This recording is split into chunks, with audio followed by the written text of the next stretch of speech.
ভালো থেকো বাবা। মামা, একটু সাবধানে নিয়ে যাবেন। এমন ব্যবহারে মায়ের মনের দ্বিধা কেটে গেল। কি ভালো ছেলে, তিনি তো ওকে দেখেননি, চাইলেই পাশ কাটিয়ে নিজের কাজে চলে যেতে পারত, কিন্তু নিজে নেমে তাকে ওই রিকশায় তুলে দিল। রাত্রে ইমরোজকে বিয়ে করতে আপত্তি নেই, এই কথাটা 10 দিনের মধ্যেই আনোয়ারাকে জানিয়ে দিলেন মায়া। ইমরোজের প্রতি নিজের সন্তুষ্টির কথাও জানাতে ভোলেনি। আনোয়ারা বললেন, আপা, ওদের মধ্যে যে কোনো সময় ঢুকে যেতে পারে। যদি আপনার আপত্তি না থাকে তাহলে যত দ্রুত সম্ভব বিয়ের আয়োজন শুরু করি, কি বলেন? আমিও তাই ভেবেছি আপা। আমি ওদের বাবার সাথে কথা বলে আপনাকে জানাচ্ছি। আনোয়ারা ভীষণ খুশি হয়েছেন রাত্রি রাজি হয়। তিনি জানেন তার ছেলে যতই গাইগুই করুক, তার কথা শেষ অবধি ফেলবে না। গাইগুই তিনি কানেও তুলবেন না। ছেলে বৈরাগ্য পুষে রাখতে চাইলেও হিমালয়ে যাক, গৌতম বুদ্ধের মতো তার চোখের সামনে থাকতে পারবে না। তার বয়স হয়ে যাচ্ছে, ইদানিং মৃত্যু চিন্তা ঘোরে মাথায়। ছেলে মেয়ের একটা সুখী সংসার তিনি চোখের সামনে দেখে যেতে চান। ওদিকে মেয়ের মতিগতিও তার ঠিকঠাক লাগছে না। তিনি চেষ্টা করেছেন নজর রাখতে। ইমরোজের বিয়ে নিয়ে যেহেতু তাকে মাথা খাটাতে হচ্ছে, তাই ইপসিতার বিয়ের কথাবার্তা তেমন এগোচ্ছে না। তিনি ঠিক করলেন 2 সপ্তাহের বেশি সময় নেবেন না। এর মধ্যেই বিয়ে সম্পূর্ণ করে মেয়ের বিয়ে নিয়ে আবারও তোড়জোড় শুরু করবেন। বিষয়টা ছেলেকে একটু আয়োজন করে জানাতে হবে। তিনি পোলাও কোরমা রান্না করলেন, সাথে পায়েস। তার হাতের ঘন দুধের পায়েস ছেলের খুব পছন্দ। কলেজ থেকে ফিরে ফ্রেশ হয়ে খেতে এলো ইমরোজ। কি ব্যাপার মা, আজ কোনো স্পেশাল দিন? হ্যাঁ, বসো। ইমরোজ মনে করার চেষ্টা করলো আজ কারোর জন্মদিন কিনা। না, অবশ্য মা প্রায় সময় নিয়ে নানা রকম রান্না করেন। তিনি রাঁধতে ভালোবাসেন, তাই আর কোনো প্রশ্ন করল না। খেতে খেতে ইপসিতা বলল, মা, আজ বিকেলে একটু বাইরে যাব। ইমরোজ জিজ্ঞেস করলো, কেন? তোর তো কালই এক্সাম শেষ হয়েছে। সেই জন্যই সুবর্ণা, মোনা, ওরা সবাই আসবে। অনার্স শেষ হয়ে গেল, সবাই সেটা সেলিব্রেট করতে চায়। আর বাধা এলো না। ইপসিতা আসলে যাবে উৎপলের সাথে দেখা করতে। পরীক্ষা শেষ হয়, বাইরে যেতে মিথ্যা অজুহাত দিতে হলো। পুরোপুরি মিথ্যা না অবশ্য, ফ্রেন্ডের সাথে কিছুক্ষণ থেকে চম্পট দেবে। মিথ্যে বলতে একটু খারাপই লাগলো। খাবার পরে পায়েসের বাটি ওদের দিকে এগিয়ে দিলেন আনোয়ারা। ইমরোজ সবে 1 চামচ পায়েস মুখে তুলেছে, তখনই মা বললেন, রাত্রি রাজি হয়েছে। কিসে? মঙ্গল গ্রহে যেতে। কিসে রাজি হবার কথা? গাধা না বিয়েতে? কি? ইমরোজের মস্তিষ্কে কথাটা প্রসেস হতে সময় নিল খানিকটা। এর মধ্যেই আনোয়ারা সহাস্যে বললেন, তোকে বিয়ে করতে ওর আপত্তি নেই। প্রবল শকে পায়েস ইমরোজের নাকে উঠে গেছে, কাশি উঠেছে। মা উঠে ওর পিঠে হাত বুলিয়ে দিতে দিতে ওকে শান্ত করে পানির গ্লাস এগিয়ে দিলেন। এমন ভাবে ভয় পেলি, মনে হয় বিয়ে না বিচারকের কাছ থেকে ফাঁসির রায় শুনলি। আরে এটা নিয়ে খুশির জিনিস, আনন্দের জিনিস। এটা ফাঁসির রায়ের চাইতেও ভয়ঙ্কর। বলতে বলতে নিজেকে ধাতস্থ করে নিল ইমরোজ। সে রাজি হলে তো হচ্ছে না। ওনার আপত্তি না থাকতে পারে, কিন্তু আমার আপত্তি আছে। আমি রাজি না। দন্তান নয়কারের না। তুই ভুলে যাচ্ছিস ইমু, আমি স্কুলে মাস্টারি করেছি। আমাকে বানান শেখাতে আসবি না। আমি তোর মা, তোর ক আকারে গাদ আকারে খা গাধা লেভেলের স্টুডেন্ট না। অ আ ক খ আমার কাছ থেকেই প্রথম শিখেছিস। ইমরোজ বিস্ফোরিত দৃষ্টিতে মায়ের দিকে তাকিয়ে আছে। সে ওর অনাপত্তি জানিয়েছে, আর মা কিনা বানান নিয়ে পড়ে আছেন। ওর যাবজ্জীবন কারাদণ্ড নিশ্চিত করার জন্য উঠে পড়ে লেগেছেন। আর ওই অভব্য মেয়েটারও তো কথার ঠিক নেই। এমন ভাব যেন ওকে সহ্যই করতে পারে না। তলে তলে বিয়েতে রাজি হয়ে গেছে। ইমরোজ এটা ভেবে নিশ্চিত ছিল যে রাত্রি কিছুতেই রাজি হবে না। এটা ভেবে নির্ভর ছিল। মেয়েটা দেখছে একেবারে ভরসাযোগ্য নয়। ভুল হয়ে গেছে একটা ম্যানারলেস মেয়ের উপরে ভরসা করে। সেদিনই কত বড় গলায় ওকে শাসালো, আর এই কদিনে ইমরোজ কি এমন রসগোল্লা হয়ে গেল ওর কাছে যে তিরিং বিরিং নাচতে নাচতে বিয়েতে মত দিয়ে দিল। মা, একটা কথা বলি, আমি ওকে বিয়ে করবো না। বিয়েটা করবি, ওকেই করতে হবে। তোর বহু ধানাই বানাই দেখেছি, আর সহ্য করব না। আমি ওদের কথা দিয়েছি, এখন আর পিছিয়ে আসার জায়গা নেই।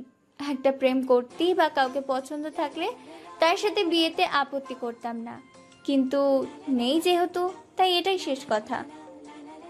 If I am a lawyer, বানানের খেলা আমিও খেলতে জানি। ইমরোজ প্রিয় পায়েস না খেয়েই উঠে চলে গেল নিজের ঘরে। মোবাইলটা হাতে নিয়ে কন্ট্যাক্ট লিস্ট থেকে রাত্রির নম্বর বের করে কল করলো। কয়েকবার রিং হওয়ার পরে পঞ্চমবারে ধরেই বলল, এতবার কল দিচ্ছেন কেন? যখন দেখছেন কেউ কল রিসিভ করছে না, তার মানে সে ব্যস্ত আছে।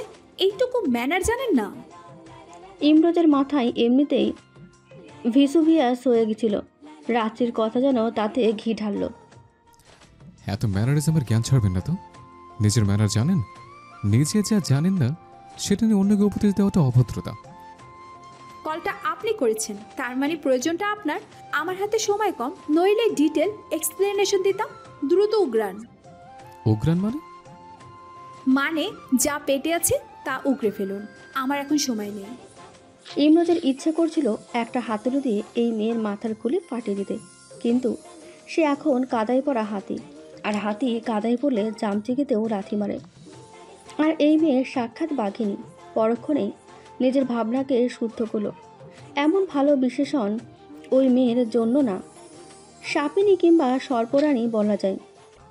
সেদিন তো খুব বড় গলায় বললেন যে আমাকে বিয়ে করবেন না, আমাকে অপমান করলেন। হঠাৎ রাজি হলেন কেন তাহলে? ভেবে দেখলাম আপনি মানুষটা পারফেক্ট হাজবেন্ড ম্যাটেরিয়াল। গার্লফ্রেন্ড নেই, রান্নাবান্না পারেন, ঘর গুছাতে পারেন, আবার মাম্মাস বয়। তাই ভাবলাম হাতছাড়া করা ঠিক হবে না। সব কিছু বিবেচনা করে আপনাকে পছন্দ হয়ে গেল। রাত্রির কথার ব্যঙ্গাত্মক ভঙ্গি ধরতে মহাবুদ্ধিমান হতে হয় না। গা জ্বালানো হাসিটা যেন অদেখা দূরত্বে থেকেও স্পষ্ট দেখতে পেল ইমরোজ। রাত্রে প্লিজ বিয়েটা ভেঙে দিন। দেখুন, আমার কিন্তু কোনো সমস্যা নেই আপনাকে বিয়ে করতে। সমস্যাটা আপনার। আপনি যদি বিয়ে ভাঙতে পারেন ভাঙুন। গো আপ ম্যান, নিজের কাজ নিজে করতে শিখুন।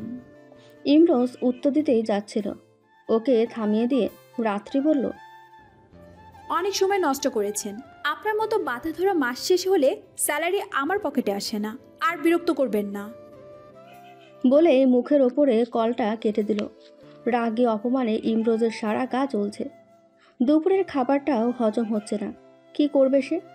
কি করলে এই আতান্তর থেকে মুক্তি মিলবে? আল্লাহ রক্ষা করো।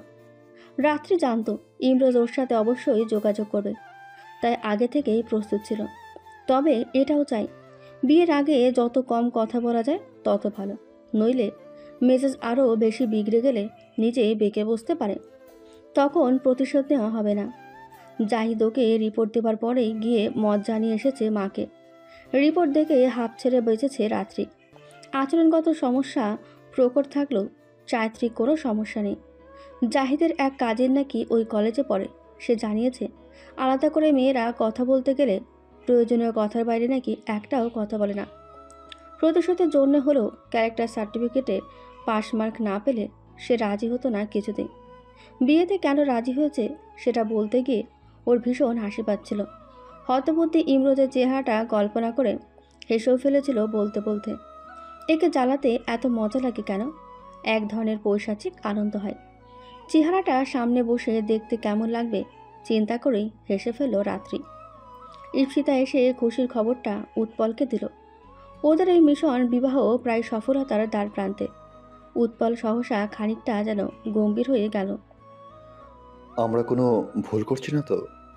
ঈপ্সিতার মনেও কিঞ্চিত দ্বিধা, জেনেই তা নয়, তবে নিজের ভাইকে সে চেনে।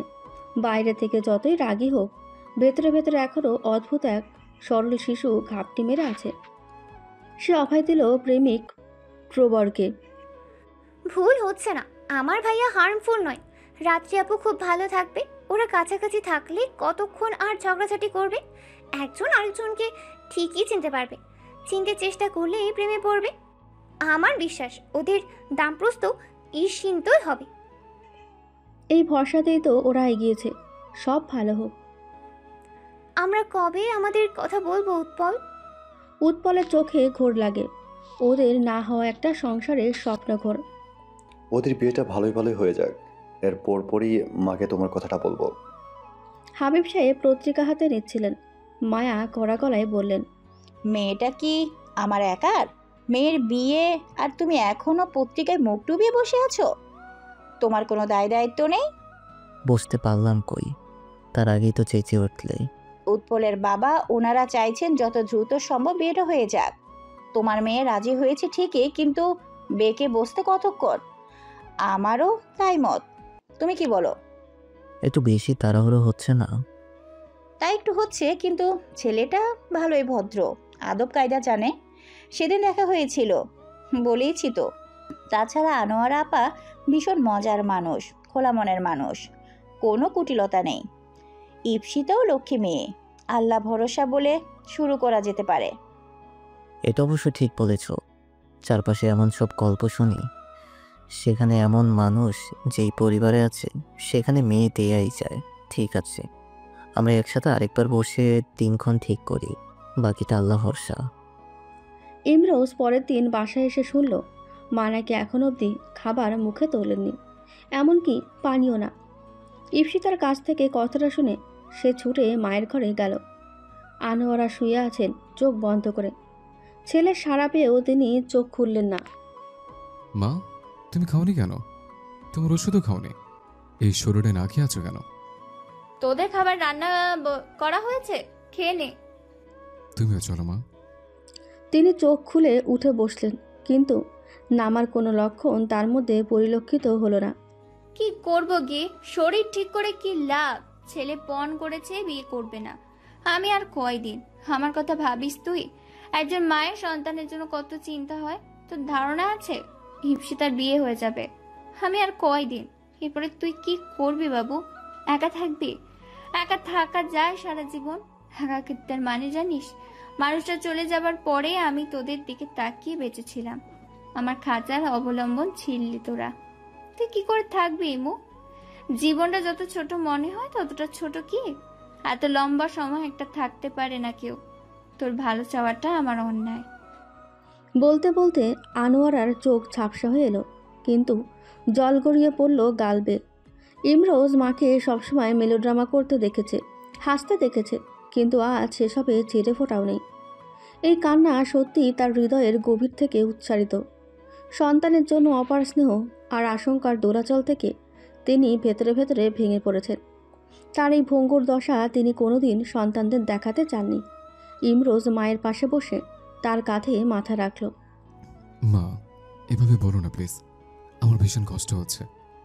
তুমি আর ইপসিতা ছাড়া আমার কে আছে বলো? চলো খেয়ে নাও প্লিজ মা। আমার গলা দিয়ে খাবার নামলো না, তুই যা খেয়ে নে। ইমরোজ আরও কিছুক্ষণ মায়ের কাঁধে মাথা রেখে নিশ্চুপ বসে রইল। কতক্ষণ পরে জানে না সে মুখ খুলল। মা, তোমার খুশির চাইতে বড় আমার কাছে আর কিচ্ছু নেই। এই বিয়ে করলে যদি তুমি খুশি হও তাহলে আমার আপত্তি নেই। ইমরোজ জানে না কখন ওর চোখও ঝাপসা হয়ে এসেছে। আনোয়ারা ছেলের মুখটা দুই হাতে ধরলেন, এরপর ডান হাতে ওর চোখ মুছিয়ে দিয়ে বললেন, দেখিস, তুই খুব সুখী হবি বাবু। আমার দোয়া সব সময় তোদের সাথে আছে, থাকবে। ইমরোজ যেন এখন নিজের মধ্যে নেই। কি হচ্ছে না হচ্ছে, কি বলছে নিজেও জানে না। শুধু জানে ওর মা কাঁদছে। কষ্টের কারণ সে নিজে, সেই কষ্ট ওকে লাঘব করতেই হবে। এবার চলো মা, খেয়ে নাও। চল। মৃদু হেসে ছেলের মাথায় পরম মমতায় হাত রেখে বললেন আনোয়ারা। মনে মনে নিজের সমস্তটা দিয়ে প্রার্থনা করলেন। দুদিনের মধ্যে বিয়ের তোড়জোড় শুরু হয়ে গেল। সামনের শুক্রবার বিয়ের দিন ধার্য করা হলো। দুই বাড়ি জুড়ে বিয়ের আমেজ শুরু হয়ে গেছে। বেশ আড়ম্বরপূর্ণ আয়োজনে বিয়ে দেবার মনোবাসনা দুই পরিবারেরই। বিয়ের কেনাকাটা হবে আজ, হাতে একেবারেই সময় নেই। আনোয়ারা কল দিলেন রাত্রিকে।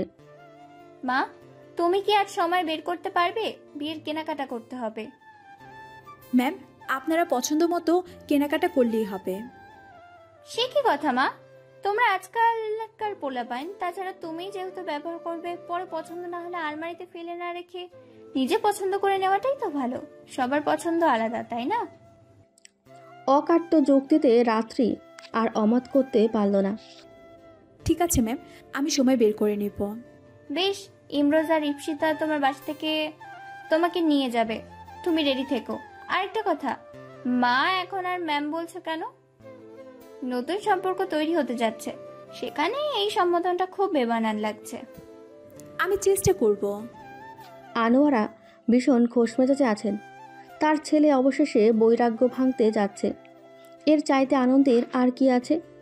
তিনি ইপসিতাকে রেডি হতে বলে ইমরোজকে কল করলেন। সে কলেজে চলে গেছে, রিসিভ হলো না। নিশ্চয়ই ক্লাসে আছে। ক্লাসের সময় ফোন সাইলেন্ট মোডে রাখে। মিনিট 10 পরে ইমরোজ কল দিল। মা, ক্লাসে ছিলাম। তুমি ওষুধ খেয়েছো? হ্যাঁ খেয়েছি। শোন, তোকে যে এর জন্য কল করলাম, আজ একটু আগে চলে আসিস বাবু। কেন মা? কেন আবার? তোর বিয়ের কেনাকাটা করতে হবে না? তো আমার কাজ কি মা? তোর বিয়ে, তোর আর বউয়ের জন্য কেনাকাটা সেটা কে করে দেবে? আমার সময় নেই। দেশের প্রাইম মিনিস্টার যদি বিয়ে করে তাও ছুটি নিতে পারে, আর তুই কোথাকার কোন নবাপুত্র যে তুই সময় পাচ্ছিস না? মা, তুমি বুঝতে চেষ্টা করো। অনেক বুঝেছি। তোকে আমি হাড়ে হাড়ে চিনি চিনি বলেই জানি যে তুই একটা বাজে অজুহাত তৈরি করছিস, যার কোনো ভিত্তি নেই। তুই একটার মধ্যে বাসায় আসবি, খেয়েই বেরিয়ে যাবি রাত্রিকে নিতে। ইপসিতা যাবে তোদের সাথে। ইমরোজ তার নাছরবান্দা মাকে চেনে, তাই রাজি হয়ে গেল। ইপসিতা আগে থেকেই তৈরি হয়েছিল। ইমরোজকে ডাকতে এসে দেখল তার ভাই এখনও ড্রেসিং টেবিলের আয়নার সামনে। ভাইয়া, এত মানজা মারার দরকার নেই। এসো, রাত্রি আপু রেডি হয়ে বসে আছে। ভালোভাবে কথা বলো। মানছে আমার আবার কে চিনিস? সেটা তুমি বুঝবে না। বাংলার শিক্ষকের অভিধানে এইসব শব্দ নেই, বন্ধুদের সাথে আড্ডার অভিধানে আছে। কিসব বন্ধুদের সাথে আড্ডা দিস যে ভাষার বিকৃতি করে? আর তোর মনে হয় মেয়েরা তো ফাস্ট? ওদের মেকআপ করতে লাগে 1 ঘন্টা। অনুরোধে আস্ত টিকিটায় মুখে তো পুড়ে নিয়েছে, গলদকরণ হচ্ছে না। ছেলেবেলায় বাঘের গলায় হাড় আটকে যাবার গল্প পড়েছিল। গলা থেকে ঢেকি ছোটানোর কোনো মন্ত্র বা কৌশল ওর মাথায় আসছে না। ইমরোজের বাবার একটা গাড়ি ছিল, বেশ অনেক বছর আগে সেটা বিক্রি করেছিলেন মা। একজোড়া কানের দুল, ছোট্ট চেন আর একজোড়া বালা ছাড়া অন্য সব গহনা বিক্রি করা হয়ে গেছে ওদের বাবার চিকিৎসার জন্য। বাবার কেনা ফ্ল্যাটটা আছে যেখানে ওরা থাকে। ইমরোজ গাড়ি কেনার টাকা জমাচ্ছে। ইপসিতার বিয়ের ডামাডোল শুরু হবার পরে মনে হলো বোনের বিয়েতেও তো খরচ হবে অনেক, এখন আবার নিজের বিয়ে। মা অবশ্য বলেছেন ওদের বিয়ের খরচ তিনিই করবেন। পেনশনের টাকা পেয়েছিলেন, সেটা সন্তানদের বিয়ের জন্য রেখে দিয়েছিলেন। টাকাগুলো হাতে আসার পরে তারও মনে হয়েছিল ছেলে মেয়েদের যাতায়াতের জন্য একটা গাড়ি কেনা যেতে পারে, কিন্তু স্বামীর অসুখ, তার চিকিৎসা ব্যয় দেখে মনে হয়েছে হাতে কিছু থাকুক, ভবিষ্যতে যদি তেমন মুহূর্ত কখনো আসে তখন টাকাগুলো কাজে লাগবে বলে তিনি সবসময় বলেন।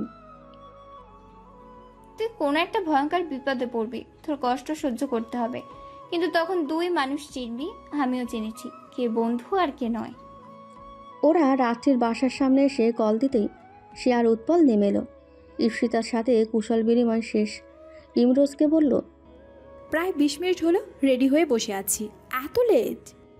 ইপসিতা বলল, ভাইয়া বলল তোমার নাকি রেডি হতে দেরি হবে, মেকআপ করতে নাকি 1 ঘন্টা লাগে, তাই ধীরে সুস্থেই আসলাম। আমার রেডি হতে কতক্ষণ সময় লাগবে সেটা আপনি জানলেন কি করে? মেয়েরা ঠিক সময় আসে নাকি? মেয়েদের সম্পর্কে দেখছি আপনার অগাধ জ্ঞান। তবে জানিয়ে রাখি, আমার কিন্তু বেশিক্ষণ লাগে না। হলেই ভালো। চরম বিরক্তি নিয়ে রাত্রির খুঁতখুঁতে বাতিক দেখেছে ইমরোজ। বিয়ের শাড়ি পছন্দ করতেই 2 ঘন্টা লাগিয়ে দিয়েছে। এরপর বাকি জিনিস কিনতে কিনতে সন্ধ্যা পেরিয়ে রাত হয়ে গেছে। ওর শেরওয়ানি ডিজাইনও পছন্দ করলো ওই মেয়েটা। কেন? সে কি নির্বোধ যে নিজের পোশাক পছন্দ করতে পারবে না? পরবে তো সে। রাত্রির শাড়ি কেনার সময় কিসের নাক গলিয়েছে? ওর ধারণা মেয়েটা ওকে ভোগান্তিতে ফেলার জন্য এই মেয়ে ইচ্ছে করে এত সময় নিচ্ছে। উৎপল ইমরোজকে উসখুস করতে দেখে বলল, বিয়ের প্রথম শর্ত হলো বউকে নিজের সাথে থেকে শপিং করানো। আপনার এক্সপিরিয়েন্স আছে নাকি? উপলব্ধি ব্রো, উপলব্ধি। তোমরা কি গুজুর গুজুর ফুসুর ফুসুর হচ্ছে? আমাদের হেল্প করার কথা না? রাত্রির কথায় উৎপল এগিয়ে গেল। আর কতক্ষণ লাগবে? সেটা কি করে বলবো? পছন্দের উপর ডিপেন্ড করবে। বিয়ে যখন করেছি ভালো মতোই করব। অসহ্য। এইটুকু সহ্য না হলে আমার কিচ্ছু করার নেই। আপনি ননির পুতুল জানলে আপনার সাথে আসতামই না। রাত্রির কথা ইমরোজ মনে মনে বলল। খুব শখ না আমাকে বিয়ে করার? আমিও দেখব এই শখ কই যায়। সামনে উৎপল আর ইপ্সিতা আছে বলে ভদ্রতাবশত কথা বাড়ল না। শুভক্ষণ উপস্থিত। রাত্রিকে ভীষণ সুন্দর দেখাচ্ছে কনের সাজে। কনভেনশন সেন্টারে বসে আছে এখন। বরযাক এসেছে। রাত্রি এই কয়দিন তেমন গা না করলেও আজ শেষ মুহূর্তে এসে কেমন যেন নার্ভাস লাগছে। একে তো ভারী শাড়ি, তার উপর জমকালো সাজ, তার মধ্যে ব্যবসা করো। এই গরমে কেউ বিয়ে করে? সব মিলিয়ে প্রচণ্ড বিরক্ত লাগছে। উৎপল ভীষণ খুশি। ছোট বোনের বিয়ে খুশি তো আছেই। ওদের মিশন বিবাহ আজ পৃথিবীর অন্যতম সফলতম একটা মিশন হিসেবে নাম লেখাতে যাচ্ছে। শেরওয়ানি পরিহিত ইমরোজের আগমন ঘটল। এসব জাকালো আয়োজনের ঘনঘটা ওকে বিষ কাটার মতন খোঁচাচ্ছে। কোরবানির আগে গরুকে যেমন আদর করে যত্ন করে খাওয়ায়, সাজিয়ে দেয়, নিজেকে তেমন অবলা মনে হচ্ছে। মায়ের মুখের দিকে তাকিয়ে সে সহ্য করে নিচ্ছে। কাজের উপস্থিতিতে বিবাহ সম্পূর্ণ হলো। দোয়ায় থাকলো নববিবাহিত দম্পতির নতুন জীবনের জন্য দোয়া। কবুল বলার সময় ইমরোজের মনে হলো ফাঁসি কার্যকর হয়ে গেল। রাত্রির অস্বস্তি লাগছিল। কত মানুষে সে বিয়ে করিয়েছে, বিয়ে নিয়েই ওর কারবার। অথচ আজকের আগে ওদের অনুভূতিটা বুঝতে পারিনি। মনে হচ্ছে সব কেমন যে হয়ে গেল। বর কনের একসাথে ছবি তুলতে বেচারা ফটোগ্রাফারকে অনেক কাঠখড় পোড়াতে হয়েছে। এমন আনরোমান্টিক দুটোই যে চোখে প্রেম নিয়ে ঠিকঠাক পরস্পরের দিকে তাকাতেও পারেনি। ছবি সুন্দর না হলে সব দোষ পড়বে ফটোগ্রাফারের ওপরে।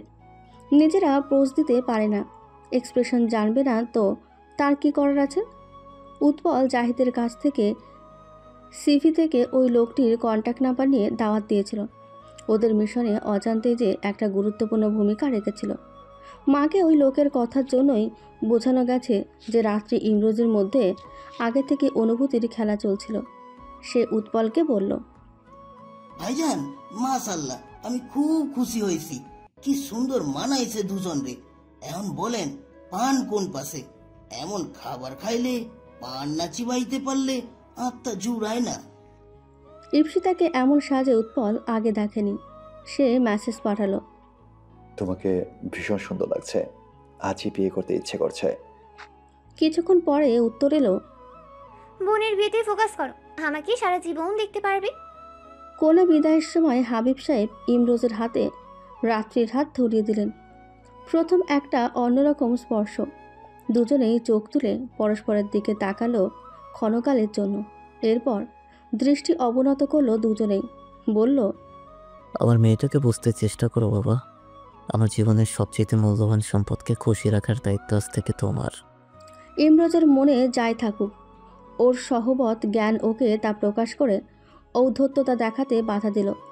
সে মোলায়েম গলায় বলল, আমি চেষ্টা করব। ইমরোজের বাড়িতে এসেও বিয়ের আনুষ্ঠানিকতা যেন সে সবার নামে নিচ্ছে না। নানা কারণেই ওদের অনেক আত্মীয় স্বজনের সাথে খুব একটা দহরহ মহরহ নেই। তবুও ছেলের বিয়ে উপলক্ষে তাদের দাওয়াত দিয়েছেন আনোয়ারা। তাদের নানা জনের নালামত আবদার সব কিছু ঝাঁপি খুলে বসেছে ওদের বসার ঘরে। রাত্রি সম্পর্কে তাদের কৌতূহলের শেষ নেই। তার পেশা নিয়েও কারোর কারোর মাথা ব্যথা। রাত্রির ভীষণ ক্লান্ত লাগছিল। এখন মনে হচ্ছে বিয়ের সিদ্ধান্তটা না নিলেই বুঝি ভালো হতো। বিরক্ত হয়ে সে কিছু বলতেই যাচ্ছিল, এর মধ্যেই আনোয়ারা এলেন। তিনি মহাব্যস্ত। এত বড় আয়োজন তাকে একা হাতে সামলাতে হচ্ছে। ইপসিতা সাথে থাকছে, তবে তাতে খুব বেশি উপকার হচ্ছে এটা তিনি বলতে পারছেন না। ওদের উপর দিয়ে অনেক ঝক্কি গেছে, এখন রেস্ট দরকার। ইপসিতা, রাত্রিকে নিয়ে যা ওর ঘরে। এরপর রাত্রির উদ্দেশ্যে বললেন, মা যাও, ফ্রেশ হয়ে নাও, এরপর রেস্ট করো। কোনো প্রয়োজন হলে অবশ্যই আমাকে জানাতে দ্বিধাবোধ করো না। আমি এখন থেকে তোমার মা। এসো ভাবি। হাঁপ ছেড়ে ইপসিতার সাথে ইমরোজের ঘরে এলো রাত্রি। পুরো ঘর ফুলে সাজানো, চমৎকার সৌরভ ছড়াচ্ছে ফুলগুলো। ভীষণ পরিপাটি ঘরটা। চোখ বুলিয়ে পুরো ঘর পর্যবেক্ষণ করলো সে। ভাবি, ঘর পছন্দ হয়েছে তোমার? আমি নিজের হাতে সাজিয়েছি। হ্যাঁ। ভাবি সম্বোধনটা একেবারে নতুন ওর জন্য। আজ থেকে এটা ওর নতুন পরিবার। এই মানুষগুলোও ওর পরিবারের সদস্য। একটা শব্দ উচ্চারণে কেমন করে অপরিচিত একটা পরিবার মুহূর্তে কাছের হয়ে যায়। রাত্রি ঠিক করেছে ওর শত্রুতা ইমরোজের সাথে, যা শোধ তোরা তার থেকে তুলবে। বাকিরা এর অন্তর্ভুক্ত নয়। আনোয়ারাকে সে আগে থেকেই পছন্দ করত। ওর প্রিয় শিক্ষকের তালিকায় প্রথম দিকেই থাকবেন।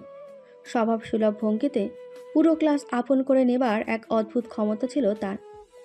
তার কোনো ক্লাস ওর কাছে বোরিং লাগেনি। পড়াশোনার মতো এত বিরক্তিকর একটা জিনিসকে কী করে যেন ভীষণ মজাদার উপাদান হিসেবে উপস্থাপন করতে পারতেন। মাঝে মধ্যে যে রেগে যেতেন না তা নয়, তবে তার যৌক্তিক কারণ থাকতো। ইফিতাকেও ওর পছন্দ হয়েছে।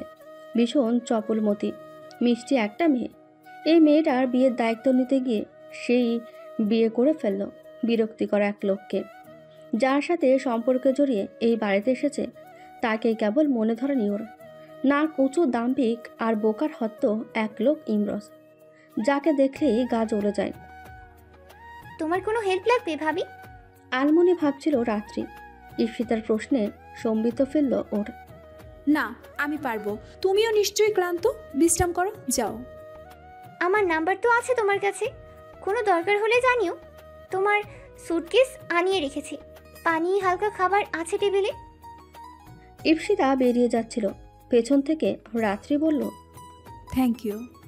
ইপসিতা ঘুরে মৃদু হাসি উপহার দিয়ে বেরিয়ে গেল। রাত্রি দরজা বন্ধ করে শাড়ি গহনার জঞ্জাল থেকে বের হয়ে মেকআপ তোলায় মন দিল।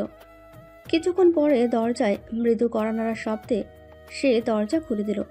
ইমরোজ দাঁড়িয়ে আছে বাইরে, এখনও বরের বেশভূষায় সজ্জিত। রাত্রি কথা না বলে দরজা থেকে সরে দাঁড়িয়ে ইমরোজকে জায়গা করে দিল ভেতরে ঢোকার। ইমরোজ ভেতরে ঢুকে নিজের ঘরটাকে পর্যবেক্ষণ করলো একবার। চিরচেনা ঘরকে কেমন অচেনা বলে ভ্রম হচ্ছে।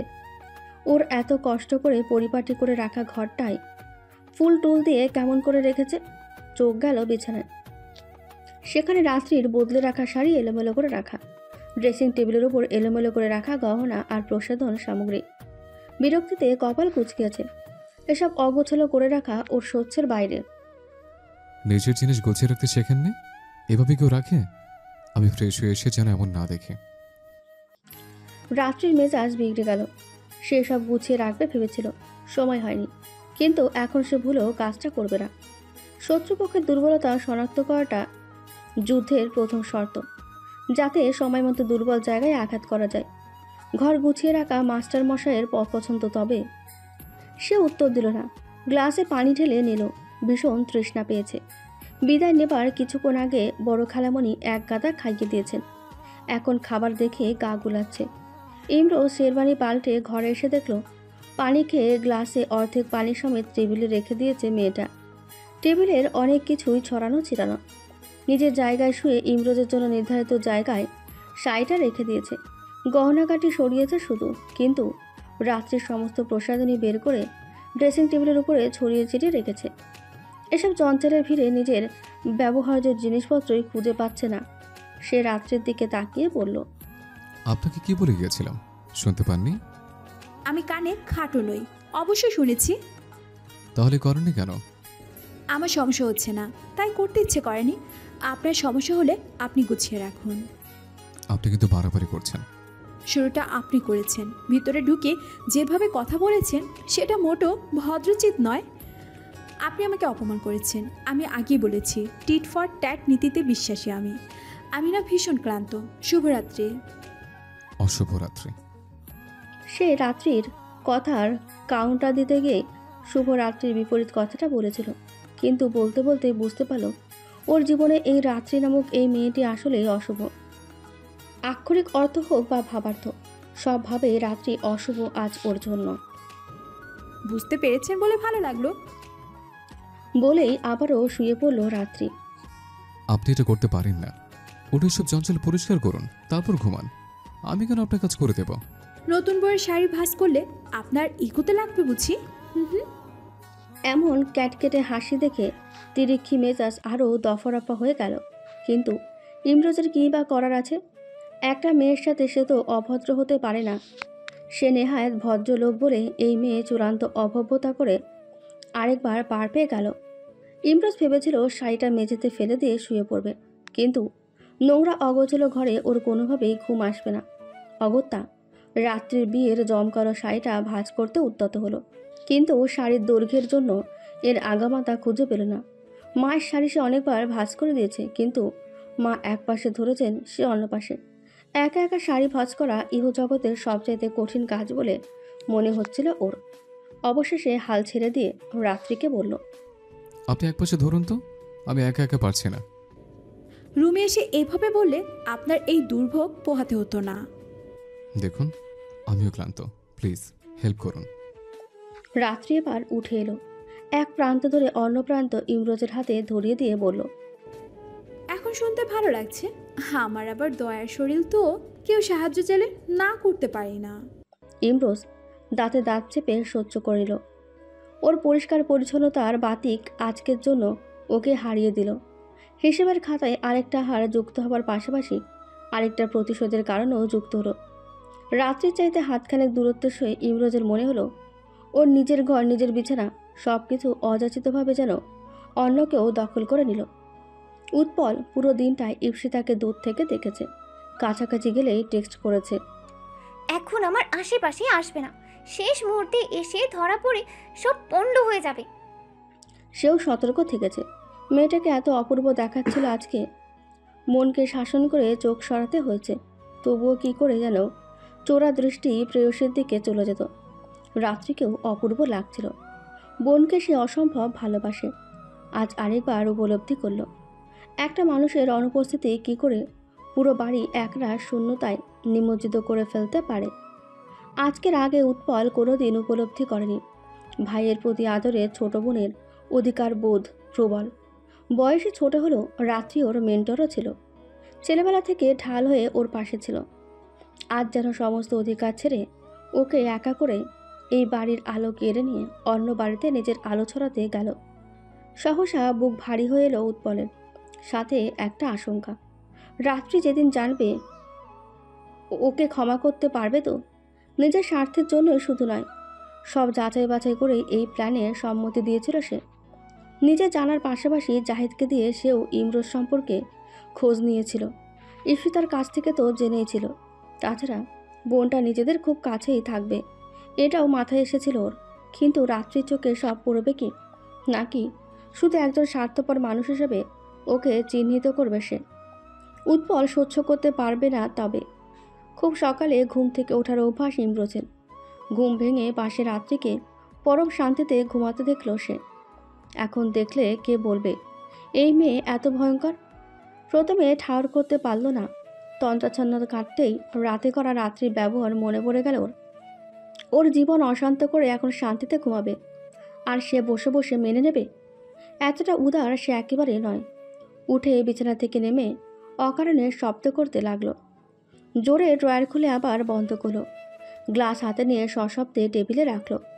কাজগুলো বেশ কয়েকবার করতে করতে অবশেষে সে সফল হলো। রাত্রিরও ওর মতোই বোধহয় ঘুম ভেঙে মনে করতে সময় লাগলো নিজের অবস্থান সম্পর্কে। সে গলায় একরাশ বিরক্তি নিয়ে বলল, আপনি কি ইঁদুর? এভাবে সারা ঘরময় খুটখাট শব্দ করছেন কেন? ভালো লাগছে তাই করছে। আপনার মতো আমিও টিট ফর ট্যাট নীতিতে বিশ্বাসী। শুভ সকাল। বলেই ওয়াশরুমে চলে গেল ইমরোজ। অসহ্য রাগ হলো রাত্রির। এমনিতেই নতুন জায়গায় ওর ভালো ঘুম হয়নি, তার উপরে এত সকালে ঘুম থেকে ওঠার অভ্যাস নেই ওর। এখন ঘুম পুরো না হওয়ায় মাথা ব্যথা করছে। টিট ফর ট্যাট কি জিনিস হাড়ে হাড়ে তোকে যদি টের না পাওয়ায়, তবে আমার নামও রাত্রি না।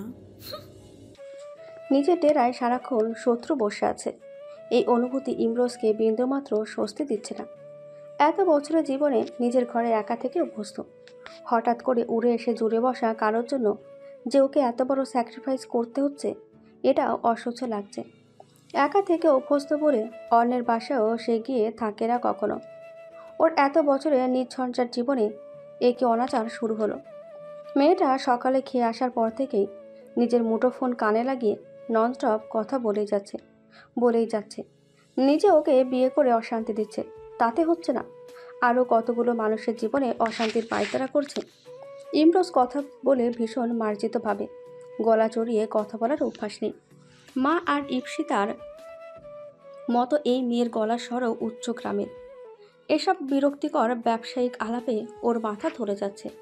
অবশেষে সহ্য করতে না পেরে বলল, একটু আস্তে কথা বলুন না, ঘরে আরেকজন মানুষ আছে, তাকে বিরক্ত কেন করছেন খামোখা?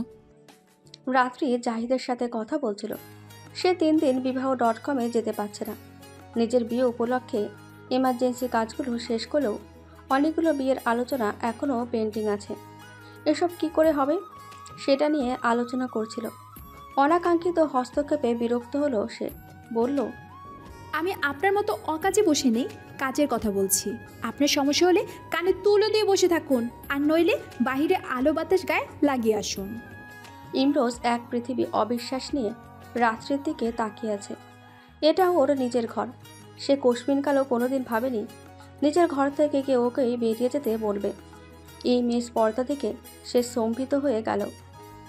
এক্সকিউজ মি, আপনি বোধহয় ভুলে গেছেন, ঘরটা আমার। আপনি না বললেই জানতে পারতাম না, কথাটা জানিয়ে বহুত উপকার করলেন। ব্যঙ্গ গায়ে মাখল না ইমরোজ। আমার মাথা ব্যথা করছে, একটু আস্তে কথা বলুন, নয়তো বারান্দায় গিয়ে কথা বলে আসুন। এই কথাটা আপনার আগে মনে ছিল না? সকালবেলা ধেরে ইঁদুরের মতো ঘরে হুটুপুটু করে আমার ঘুম ভাঙালেন। সেই সময় আপনার মানবতা কোথায় ছিল? মাথা ব্যথা আমার এখনো আছে। ধীরে ইঁদুর মানে? এমন খাম্বার মতো বেড়ে কি লাভ যদি একটা সাধারণ ইঁদুর না চেনেন? না চিনলে প্লিজ গুগলে সার্চ দিন। আমি চিনি না, কে বলল? আমাকে কেন ইঁদুর বললেন? 1001টা কারণ আছে। আমি যদি লেখক হতাম তাহলে একটা বই লিখতাম এইটা নিয়ে। বইয়ের নাম দিতাম মহামান্য ইমরোজকে ধরে ইঁদুর বলার 1001টা কারণ। এখন এক্সপ্লেন দেবার মতো সময় আমার নেই, ডিস্টার্ব করবেন না। কাজের সময় ডিস্টার্বনেস নিতে পারি না আমি। বলে একজন ক্লায়েন্টের নম্বর ডায়াল করে কথা বলতে শুরু করলো। ঘর নিয়ে কথা শোনানো ওর একেবারেই পছন্দ হয়নি। নেহায়েত এর হাড় কয়লা করার প্ল্যান নিয়ে এসেছে, নইলে এই কথার পরে এই রুমে বসে থাকার বিন্দুমাত্র ইচ্ছের অবশিষ্ট নেই। ইমরোজ জানে কথায় সে এই মেয়ের সাথে পারবে না, আবার বসে থাকতেও অসহ্য লাগছে। তাই নিজেই আপাতত বেরিয়ে গেল নিজের ঘর থেকে। বৌভাত শেষে শ্বশুরবাড়ি এসেছে ইমরোজ। বাড়িটা আত্মীয় স্বজনে গিজগিজ করছে আজও। সবার কথাবার্তায় এতটুকু বুঝতে পারল মহাশয়া এদের সকলের ভীষণ আদরের। অতিরিক্ত আদরে বাদর হয়েছে তাহলে। এত বড় একটা মেয়েকে নিয়ে এত আদিক্ষেতা কিসের? রাত্রির প্রতি সকলের ভালোবাসার অংশীদার ওকেও হতে হলো। ওদিকে খাবার টেবিলে মায়া আর রাত্রির বড় খালামণি যেভাবে ওর যত্ন আত্তি করছিল, তাতে ওর রীতিমতো অত্যাচার বলে মনে হচ্ছিল। এত খাবার কি করে খাবে সে মানুষ, রাক্ষস নয়। উৎপল বিষয়টা বুঝতে পেরে বলল, মা, একদিনে সব খাওয়াবে নাকি? আমাদেরকেও দাও, আমরাও খাই। মায়া বুঝতে পারলেন। খাবার শেষ করে উৎপলের ঘরে এলো ইমরোজ। থ্যাঙ্কস। কেন? খাবারের হাত থেকে বাঁচানোর জন্য। উৎপল সশব্দে হেসে ফেল। হঠাৎ করে ওর মনে হলো এদের বাড়িতে কিছুদিন পরে ওকে জামাই হিসেবে যেতে হবে। তখন এই উপকারের প্রতিদান পেলেই হয়। বসুন না। আপনি ঠিক বসাচ্ছে না, বয়সে হয়তো আমি অল্প একটু বড় হব। ইমরোজের কথায় উৎপল ওদের সম্পর্কের সমীকরণ মেলাবার চেষ্টা করলো। ইমরোজ ওর বয়সে হয়তো 1-2 বছরের বড় হবে, তবে ওর ছোট বোনের হাজবেন্ড। সেদিক থেকে ইমরোজকে নাম ধরে বলা সহজ। আবার ওর ছোট বোনের সাথে বিয়ে হলে আবার সম্পর্কে বড় হয়ে যাবে। এত জটিলতায় যাওয়ার প্রয়োজন কি? তাই সে বলল, সেই ভালো, বসো। ইমরোজ বসল। বিছানার পাশে রাখা গিটার দেখে জিজ্ঞেস করলো, তুমি গান গাও? টুকটাক, তবে বাজাই সুযোগ পেলে। বাহ। রাত্রিকে কেমন দেখলে? ইমরোজের মুখে বিরক্তির ছায়া ঘনালো। উত্তর দিল না। উৎপল বলল, ইমরোজ রাত্রে ভীষণ ভালো একটা মেয়ে, শুধু আমার বোন বলে নয়, তুমি মন দিয়ে যদি ওকে বোঝার চেষ্টা করো তাহলে বুঝতে পারবে। কারোর প্রতি বিদ্বেষ তৈরি হলে ও খুব প্রতিশোধ পরায়ণ হয়ে যায় হয়তো, তবে কারোর ক্ষতি সে কোনোদিন করে না। তবে কাউকে ভালোবেসে ফেললে তার জন্য জীবন উৎসর্গ করতেও দ্বিধা করে না, ঢাল হয়ে সামনে দাঁড়িয়ে যাবে। আমার জন্য অসংখ্যবার সে এটা করেছে, বুঝতে পারছো? ওকে আমি কতটা ভালোবাসি সেটা বলে বোঝাতে পারবো না। আমাদের পরিবারের আলো রাত্রি, সেই আলোতে কখনো আধার আসতে দিও না। ইমরোজ শুনতে শুনতে যেন খানিকটা অন্যমনস্ক হয়ে গিয়েছিল। অবচেতনেই বলল, চেষ্টা করব। রাত্রি ওর ঘরে এসে দেখল ইমরোজ এক মনে কে যেন ভাবছে। নিশ্চয়ই ওকে অপদস্থ করার ফোন দিয়ে আসছে। এই লোকের মাথায় এটা ছাড়া আর কিচ্ছু নেই। শুনুন, সকালে নিজের ঘর নিয়ে খোঁটা দিচ্ছিলেন, আমি কিন্তু তেমন নই। আমার মানবিকতা বোধ আছে, নিজের মতো থাকতে পারেন। ইমরোজ চোখ তুলে রাত্রির দিকে তাকালো, নিজেকেই বিদ্রুপ করলো। একটু আগে উৎপলের কথা শুনে মনে হচ্ছিল সত্যি সত্যি মেয়েটাকে বুঝতে চেষ্টা করবে কিনা। এখনকার খোঁচায় মনটা আবার বেশিয়ে গেল। কি বলতে চাইছেন? আমার মধ্যে মানবতা নেই? সেটা কখন বললাম? তবে শুনেছি যার মনে যা সে তেমন অর্থই দাঁড় করায়। আপনার নিজেরই যদি এটা মনে হয় তাহলে আমি কেন অমত করতে যাব?